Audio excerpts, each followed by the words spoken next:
오늘 행복한 동행에서는요, 한국의 신학자이면서 설교 이론가, 실제에 관한 전문가분을 모셨습니다. 아신대학교에서 설교학을 가르치시고 한국복음주의 실천신학회 회장을 맡고 계신 신성욱 교수님이신데요. 네. 처음 뵙겠습니다. 네, 처음 뵙겠습니다. 우리 교수님 한국에 계신데 미국에 오셨어요. 네네. 어떤 일로 언제 오셨나요? 예, 제가 미국에서 유학을 하다 보니까 아이들이 미국에 살고 있어요. 그래서 네. 한국에서 한 해 이제 3개월 강의하고 그 다음에 또 3개월은 방학을 이용해서 아이들을 만나러 한국에 오면서 시카고 LA에서 설교 세미나를 했습니다. 그래서 이번에는 아이들을 만나기 위해서 오기도 왔지만 베델교회 김한효 목사님께서 그 특세 강사로 불러주셔서 어제까지 제가 섬겼습니다. 네. 그래서 그런가요? 우리 교수님 눈이 조금 빨갛게 충혈되신 것 같은데요. 예. 많이 피곤하실 것 같습니다. 네. 괜찮으세요? 네, 괜찮습니다. 네. 네. 가족도 만나고 설교 세미나도 하고 겸사겸사 이렇게 오신 것 같습니다. 네, 맞습니다. 오늘 교수님 모시고 우리 설교에 대한 이야기, 우리 성도들도 그렇고 목회자들도 그렇고 떼낼 수 없는 설교에 대한 이야기를 좀 해보려고 합니다. 우선 목사님들 그리고 또 전도사님들 매주 설교를 준비하는 게 사실 쉬운 일은 아니라고 생각하는데요. 그렇죠. 어떻게 네. 생각하세요? 예, 설교는 정말 제일 중요하면서도 힘든 사역인데요. 가수들은 한 곡 갖고 뭐 3년 4년 평생을 울고 먹는 경우도 있는데 목회자들은 매주마다 설교를 해야 되고 특별히 한국교회 목회자들은 새벽기도까지 하니까 적어도 한 주에 뭐 10편 이상을 해야 되니까 똑같은 설교를 하면 지겨워서 교인들이 힘들어하죠. 그래서 이 설교 사역은 참 제일 중요하면서도 어려운 사역인 것 같습니다. 네, 맞습니다. 사실 뭐 매주 같은 설교를 하면 성도들이 힘들어한다 하는데 저희가 또 들을 때마다 사실 새로운 것도 있긴 하거든요. 네. 그런데 그렇게 매주 새로운 설교를 아까 말씀하신 것처럼 5편에서 10편까지 준비하시려면 정말 그 수고가 그럼요. 적지 않겠다는 생각이 듭니다. 제가 교수님께서 설교학을 가르치신다고 제가 앞서서 소개를 해드렸는데 궁금합니다. 그 여러 학문들 중에서 왜 설교학을 택하셨는지. 네. 원래 저는 이제 성경을 좋아했어요. 신약과 구약을 좋아해서 지금 신약 아니면 구약 교수가 되었어야 될 사람인데 제가 총신신대원을 다니면서 사역했던 교회 담임 목사님이 최고의 설교자예요. 우리나라가 낳은 최고의 설교자인데 설교의 대명사, 설교의 요리사, 설교의 예술가라는 그런 별명을 갖고 있는 분이신데 그분의 설교를 들으면서 나도 저런 설교자, 설교학자가 돼야 되겠다 해서 설교학을 최종하게 됐는데요. 또 이 설교는 성경에서 나오는 거잖아요. 게다가 제가 성경을 또 좋아하기 때문에 그래서 미국에 와서 석사과정을 구약도 하고 또 신약도 전공하고 그리고 설교학으로 PhD를 했습니다. 이 설교하시는 분들은 서로를 보면서 정말 설교를 잘하시는 분들을 보면서 네. 그런 생각을 하시는군요. 전 네. 처음 듣습니다. 설교의 요리사, 네. 설교의 예술가 이런 표현을 쓰셨어요. 네. 그만큼 설교라는 게 우리 목회자분들은 정말 많은 관심을 가지고 지켜보는 분야니까 그런 것 같습니다. 또 이 현재 아신대학교에서 설교학을 가르치실 때 미래의 목회자분들에게 설교하는 방법을 가르치시는 거잖아요. 네. 궁금합니다. 어떤 부분을 중점을 두고 강의를 하시는지요? 네. 설교는 이제 세 가지로 나눌 수 있어요. 첫째는 설교의 이제 내용, 콘텐츠죠. 성경 말씀. 두 번째는 원고 작성입니다. 프레임이라고 그러죠. 그다음에 세 번째는 전달이에요. 딜리버리라고 하는데요. 사실 신학교에서 가장 많이 배우는 부분이 성경에 관한 부분입니다. 물론 성경 실력들이 좀 부족한 게 사실이지만 3년 또는 이제 신학부 4년 학부를 한 사람들은 7년을 공부를 하는데 성경에 대해서는 많이 배우지만 원고 작성법이라든지 전달법은 거의 배우지를 못하거든요. 네. 그러다 보니까 특별히 이제 보수 교단에서는 이제 성경 본문 말씀을 많이 강조하다 보니까 본문은 충실한데 전달이 잘 안 되는 그런 약점들이 있습니다. 저 같은 경우는 이 세 가지를 다 강조를 합니다. 본문도 중요하고 또 전달도 중요하고 원고 작성도 중요하다 해서 이 세 가지를 제가 다 강조를 하는데요. 제가 전공한 것은 수사기법입니다. 수사기법이요? 네, 말을 할 때 또 스피치, 커뮤니케이션 어떻게 할 것인가 이제 그런 기법처럼 설교도 이제 같은 말을 하더라도 이제 표현법이 다 다르잖아요. 어떻게 네네. 하면 감칠맛 나게 그렇게 표현할 것인가. 그걸 전공했는데 지금은 그걸 제가 강의할 시간적인 겨를이 없을 정도로 원포인트의 드라마틱한 강의 설교를 가르치는데 제가 좀 집중을 하고 있습니다. 보통 이제 3대지로 설교하잖아요. 네네. 첫째, 둘째, 셋째. 근데 그게 너무 비성경적이고 또 비효과적인 이라는 그런 결론이 나왔기 때문에 딱 한 주제를 갖고 가장 중요한 핵심 메시지를 갖고 교인들에게 떠먹여주는 그런 설교를 많이 강조하고 있는데요. 문제는 뭐냐 하면 3대지 설교는 만들기가 쉬워요. 서론 결론 한 5분 정도. 그다음에 첫째, 둘째, 셋째 이 주제를 갖고 7분 하면 30분짜리 설교가 나오는데 한 주제를 가지고 30분, 40분 설교를 만드는 게 경험도 없고 노하우도 모르고 그러다 보니까 많은 목회자 신학생들이 원포인트로 가야 된다 알면서도 그걸 못하고 있어요. 그런데 저는 그걸 할 수 있는 프레임을 제가 개발해서 계속 공개하기 때문에 한국에서는 원포인트 쪽으로 제가 독보적인 그런 이제 평가를 지금 받고 있는 편이죠. 제일 중요한 핵심 강의가 바로 이 원포인트에 대한 강의입니다. 사실 제가 예전에도 많이 듣던 설교에는 목사님들께서 서로 말씀하시고 네. 이제 주제를 뽑아서 그렇죠. 첫째는 무엇, 둘째는 네. 무엇. 그러면 성도들이 그 첫째, 둘째, 셋째를 적잖아요. 그렇죠. 적으면서 오늘의 설교 핵심이 이거구나. 그러면서 그거를 또 삶에 적용시키기 위해서 고민하고 네. 그랬던 것 같은데 네. 우리 지금 교수님께서 말씀해 주셨어요. 네. 원포인트라고. 네. 점점 더 심플해지는 것 같습니다. 그럼요. 설교를 들으면서 우리가 놓치지 말아야 할 그 한 가지를 찾는 게 중요하다. 이런 말씀 해주셨습니다. 그렇죠. 네. 저희 교회는 3만 5천 명 교회거든요. 네. 근데 출판사 대표가 어느 날 우리 교회 와서 예배를 드리고 나서 이제 저하고 3명이 식사를 하는데 그 대표가 담임 목사님한테 이렇게 얘기했어요. 목사님 오늘 설교 너무 좋았습니다. 지난주 설교는 영상으로 들었는데 더 좋았습니다. 그러니까 저를 쳐다보고 하시는 말씀이 교수님 지난주 제 설교가 뭐였죠? 묻는 거예요. 제가 목사님 설교를 돕거든요. 네네. 어제도 원고가 오면 제가 해외에 나와 있어도 최종 원고를 제가 좀 손을 받으래요. 네네. 그렇게 하는데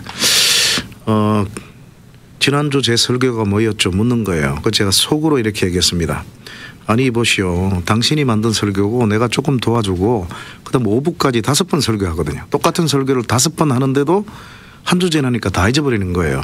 근데 어떻게 교인들이 딱 한 번 설교 듣고 가서 일주일 동안 기억해서 삶에 적용시켜서 살아가느냐.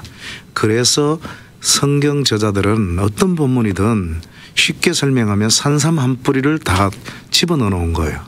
근데 3대지 설교를 하려고 선배들이 하다 보니까 3대지 설교를 계속 해왔고 3대지 설교를 하려고 하다 보니까 자꾸 도라지 새뿌리를 찾는 거예요. 산삼 한 뿌리를 찾아야 되는데 그래서 도라지 새뿌리가 있는 본문도 있긴 하지만 대부분은 목회자들이 정해놓은 본문에 3대지가 없어요. 없으면 2대지나 1대지는 자기가 인위적으로 만들어낸다는 거예요.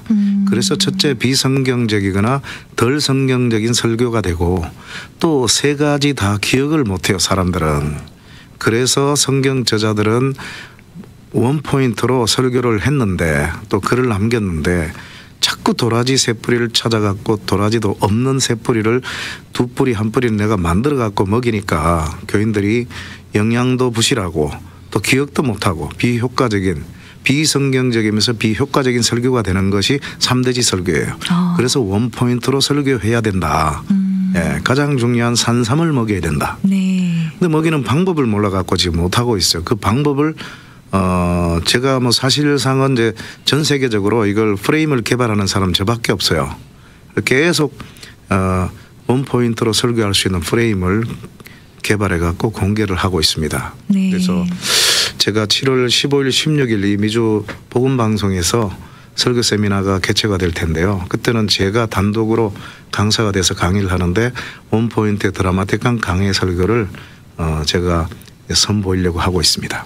기대가 됩니다. 네. 지금 3대지 설교와 원포인트 설교가 어떻게 다른지를 산삼 한 뿌리와 도라지 세 뿌리로 비교를 해주셨습니다. 딱 와닿는 것 같긴 한데요.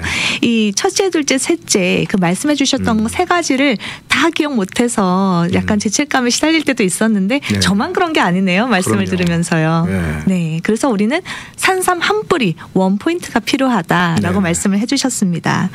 성도들이 사실상 좋은 설교에 목마름이 많이 있습니다. 그래서 우리가 뭐 이사를 가서 교회를 옮기게 될 때 교회를 선택하려고 설교를 들으면서 이 설교가 나한테 은혜가 되네 라고 할 때 선택하는 경우가 많이 있는데요.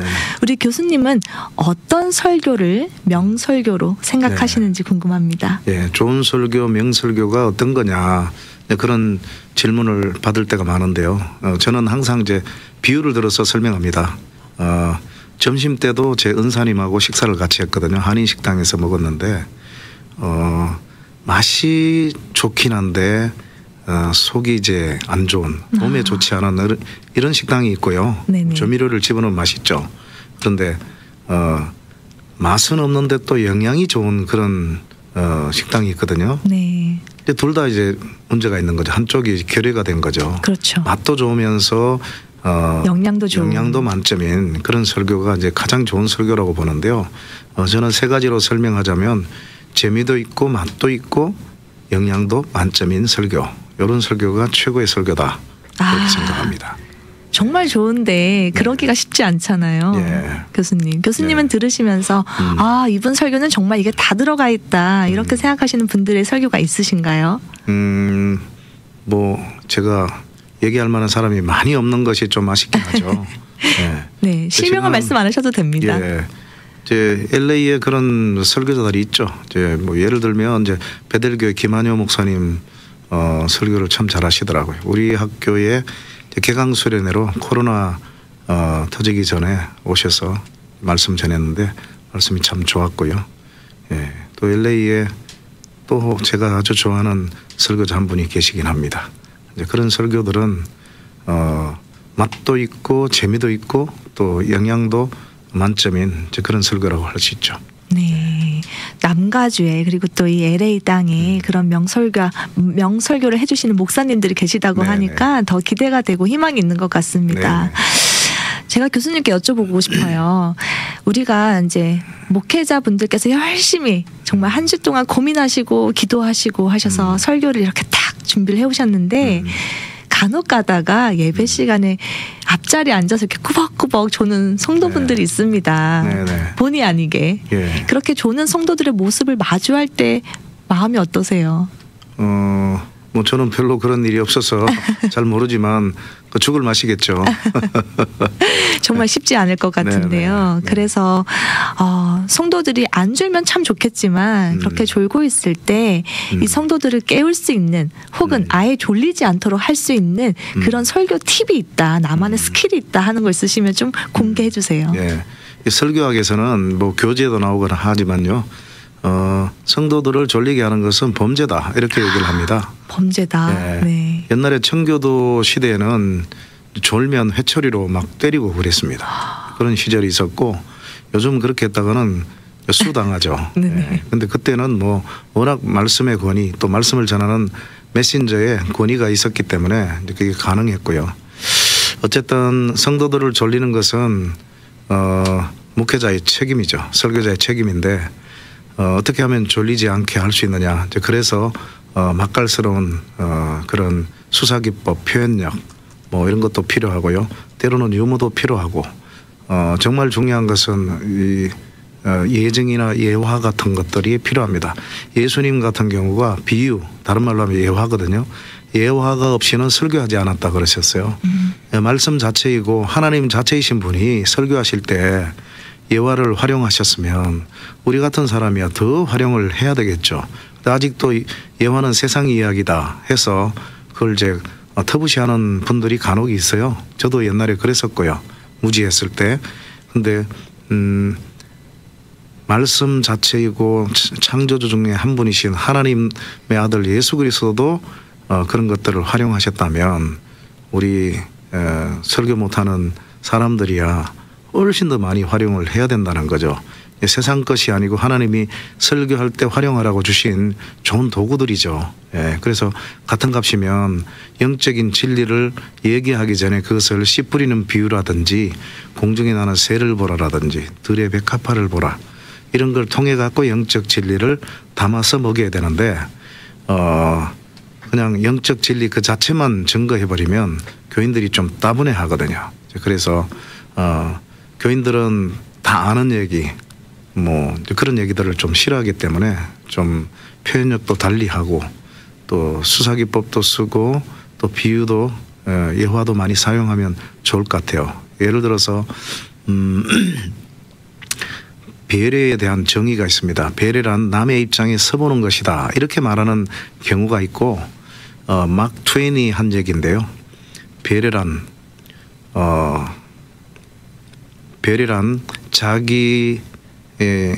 자기를 밟고 지나가는 발 뒤꿈치에다 향기를 남기는 것이다. 자기를 밟고 지나가는 발 뒤꿈치에다 침을 뱉거나 저주를 남기는 것이 아니라 향기를 남기는 것이다. 막 트웨인이 그렇게 표현을 했어요. 네. 표현이 벌써 다르잖아요. 네네. 오래 남잖아요. 네. 이런 것들이 이제 설교를 좀 맛깔스럽게 만드는 이제 그런 기법들이죠. 그래서 고기에 살점을 발랐으면 그냥 먹이면 먹지 않잖아요. 저 같은 경우는 웰던을 좋아하거든요. 네. 게다가 바베큐 소스를 좋아해요. 적절한 양념을 쳐서 먹였을 때 교인들이 맛있게 먹는 거예요. 그런 기법들이 필요하죠. 방금도 우리 교수님께서 비유를 들어서 말씀해 주셨어요. 네네. 나는 웰던 고기를 좋아한다. 바베큐 소스를 좋아한다. 그래서 소스에 찍어서 잘 익힌 고기를 먹을 때 잘 먹을 수 있다. 이렇게 말씀을 해 주셨습니다. 말씀을 들으면서 정말 예수님도 정말 그냥 말씀하셔도 되는데 굳이 비유를 들어서 예화를 사용하셔서 그렇게 말씀을 전하신 건 바로 듣는 우리를 배려하신 게 아닌가. 맞습니다. 우리의 이해를 돕기 위해서 설교도 그런 식으로 진행이 되어야 된다. 이렇게 말씀을 해주셨습니다. 이렇게 고민하는 많은 목회자분들 또 미래의 설교자로 준비되고 있는 우리 신학생분들을 위해서 아주 귀한 설교 세미나가 준비되고 있다고 들었습니다. 그 세미나가 언제 열리는지 또 일정을 좀 알려주시면 좋을 것 같아요. 네, 1월 11일 다음 주 목요일이죠. 베델교회에서 10시부터 시작이 됩니다. 그래서 제가 이제 주강사고요. 강의 2분 하고 김한효 목사님이 한 번 하시고 그다음에 권혁빈 목사님이라고 시드교회 그분이 또 한 번 하시고 해서 이제 아침부터 저녁까지 강의를 하게 되겠습니다. 네. 다음 주 목요일이라고 말씀해 주셨어요. 1월 11일입니다. 1월 11일 목요일 오전 10시부터 이 설교 세미나가 시작되는데요. 장소는 얼바인에 위치하고 있는 베델교회입니다. 베델교회에 문의 주시면 되겠는데요. 전화번호는 949-854-4010입니다. 949-854-4010번으로 문의 주시면 되고요. 또 아주사 신학대학원에서도 문의를 받고 있으니까요. 연락하실 번호는요. 626-857-2210입니다. 626-857 2210번으로 문의 주시면 되겠고요. 그리고 지금 유튜브로 보고 계신 분들은요. 아래 하단에요. 신청 링크가 나와 있습니다. 그래서 저 링크를 누르시면요. 네, 바로 신청하실 수 있는 링크로 가실 수가 있겠습니다. 참가비가 있어요. 20불 정도 되는데요. 보니까 또 점심 식사가 제공이 돼서 아주 저렴한 가격으로 책정된 게 아닌가 이런 생각이 듭니다. 교수님께서 주강사라고 말씀하셨는데 그날 어떤 내용을 또 알려주실 건가요? 네, 요즘 가장 인기 있는 이제 주제죠. 코로나 이후의 한국 강단의 변화. 코로나 때문에 많은 이제 변화가 일어났죠. 특별히 이제 미디어의 중요성이 많이 강조가 됐고요.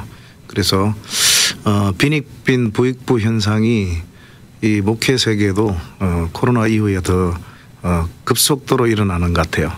그래서 말씀으로 준비된 사람들 교회는 급속도로 모이고 과거보다도 훨씬 더 빨리 더 많이 모이고 그러지 않은 분들은 빨리 교회가 쇠퇴하는 그런 현상들을 보이거든요. 이럴 때에 우리가 미디어라든지 또 설교의 어떤 그 적절한 효과적인 비법들을 배워서 활용하기만 한다면 오히려 위기, 위험한 그런 상황이지만 오히려 새로운 기회가 될 수도 있는 그런 좋은 기회인 것 같아요. 그래서 코로나 이후에 한국 강단의 변화, 어떤 변화가 필요할 것인가, 그것을 한 5가지 정도로 제가 비법들을 이제 강의를 할 예정입니다. 기대가 됩니다. 네. 사실 이 남가주만 해도 우리 목회자분들께서 얼마나 설교에 대한 관심이 지대한지 알 수가 있는데요. 네.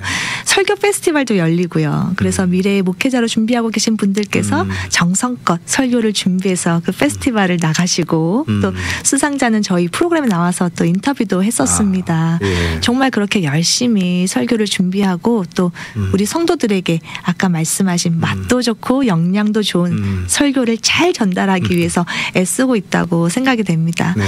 요즘 같은 시대는 또 유튜브를 통해서 저희가 설교를 많이 들을 수가 있어요. 네네. 성도분들이. 네. 또 준비하시는 목회자분들도 예전에는 그 설교가 일회성으로 끝나거나 물론 뭐 설교 테이프가 있긴 했지만 지금처럼 유튜브로 또 듣고 또 듣고 또 다른 교회 목사님들 것도 들을 수 있고 예. 그런 더 풍성한 시대가 되지 않았나 그렇죠. 싶습니다. 이런 미디어를 또 많이 활용할 수 있으면 좋을 것 같은데요. 네네. 우리 교수님 이번 설교 세미나를 통해서 혹시 기대하시는 바가 있다면 무엇인가요? 사실 이제 한국에는 좋은 강의들이 많이 있는데요. 이 미주에서는 좀 강사들 초청하는데 비용도 들고 해서 좀 그런 기회를 많이 못 갖는 것 같아요. 그래서 좀 설교에 관심 있는 분들 또 관심이 있든 없든 설교자라면 누구나가 와서 들어서 효과적인 열매를 맺을 수 있다면 좋은 기회가 될 수 있으니까 제가 이제 뭐 강의하는 내용들을 좀 배우시면 설교에 분명한 효과가 나타날 것으로 제가 기대합니다. 네. 네, 말씀 감사합니다. 제가 다시 한번 설교 세미나 알려드릴게요, 일정을. 아주사 퍼시픽 유니버시티에서 주최하고 베델교에서 후원하는 설교 세미나, 주제가 생각하는 그리스도인, 삶을 변화시키는 설교라는 제목으로 준비되는데요. 다음 주 목요일입니다. 1월 11일 목요일 오전 10시부터 진행이 되고요. 이 설교 세미나 하는 장소는요, 얼바인에 위치하고 있는 베델교회입니다. 베델교회에서 오전 10시부터 진행이 되는데요. 문의하실 곳은요, 베델교회 그리고 아주사 신학대학원 두 군데가 마련되어 있습니다. 베델교회는 949-854-4010번으로 문의하시면 되고요. 아주사 신학대학원은 626-857-2210번으로 문의하시면 되겠습니다. 참가비가 20불 있습니다. 그리고 사전에 먼저 신청 링크를 통해서 신청하시고 가시면 되겠습니다. 우리 교수님 또 앞으로의 생각하시는 비전과 계획이 있으신지 궁금한데요. 네. 자녀 셋이 시카고에서 대학 다닐 때는 주로 시카고에 한 2달 반 있다가 한 주 정도 LA 와서 그냥 가거나 아니면 세미나하고 갔는데요. 지금 아들 둘이가 이제 시카고에 있고요. 큰 딸이 이제 LA로 시집을 왔어요. 그래서 지금은 이제 LA가 모이는 그 장소가 됐어요. 그래서 앞으로 이제 LA에서 올 때마다 설교 세미나를 계속적으로 하면서 설교 세미나뿐만 아니고 저는 또 성경 신학을 더 많이 공부했기 때문에 성경 세미나를 지난 8월 여름에 동부에서 했습니다. 볼티모어 베델교에서 3일 동안 했는데요. 성경의 이제 번역이 잘못된 거, 그 다음에 지금까지 해석을 잘못하고 있는 거, 그다음 풀리지 않는 난제들 이런 거 갖고 또 목회자들 또 성경에 관심 있는 성도들이 모여갖고 3일 동안 그렇게 했거든요. 그래서 성경 세미나도 하고 설교 세미나도 하고 레퍼토리가 준비된 레퍼토리가 되게 많습니다. 앞으로 계속적으로 좀 이 LA 지역에 있는 목회자들과 성도들을 위해서 펼쳐 놓을 생각입니다.